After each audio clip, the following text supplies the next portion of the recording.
নমস্কার। ওল গাছের যত্ন নেবেন কিভাবে?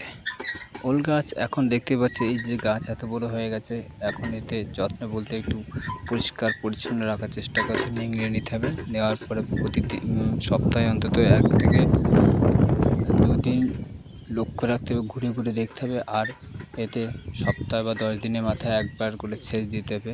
সেচ দেওয়ার পরে তুমি কী করবে, এতে 14-35 আর 10-26 হারে 2 কেজি হারে দুটো মিশিয়ে মোট 10 কাঠা জমি হলে 20 কেজি সার এর সঙ্গে শিকড় ছাড়া ওষুধ মিশিয়ে দিয়ে ছিটিয়ে দিতে হবে। কিন্তু খেয়াল রাখতে হবে ওল গাছের গোড়ায় যখন কোনোভাবে যেন পড়ে না, পুরো ড্রেন বা ড্রেনে যেতে হবে।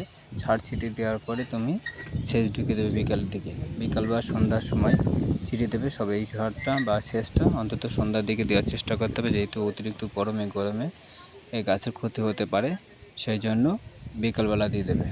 বন্ধুরা এইভাবে পরিচর্যা করবে, কিন্তু খেয়াল রাখবে গাছে এখন ধসা পাতা যাতে না লাগে। ধসা পাতা লাগলে একটু 16 লিটার জলে 10 থেকে 15 গ্রাম দিতে হবে প্ল্যান্টোমাইসিন, আর দিতে হবে শিকড় ওষুধ 20 গ্রাম, আর ওর সঙ্গে দিতে হবে 50 গ্রাম ব্লাইটক্স মিশিয়ে স্প্রে করে দিতে হবে প্রতিটা গাছের গোড়ায়। তাহলে ধসা পচা ভাবটা আসবে না আর গাছের গোড়াটা পচবে না। বন্ধুরা এইভাবে পরিচর্যা করবে, তাহলে দেখবে তোমার ওল গাছ হতে বাধ্য এবং ওল সুন্দর ওল হবে, এবং আর একটা ওলে 7 থেকে 5 কেজি করে ওল হবে অবশ্যই। যদি ভিডিওটা ভালো লেগে থাকে তাহলে বন্ধুরা লাইক, কমেন্ট ও সাবস্ক্রাইব করবে।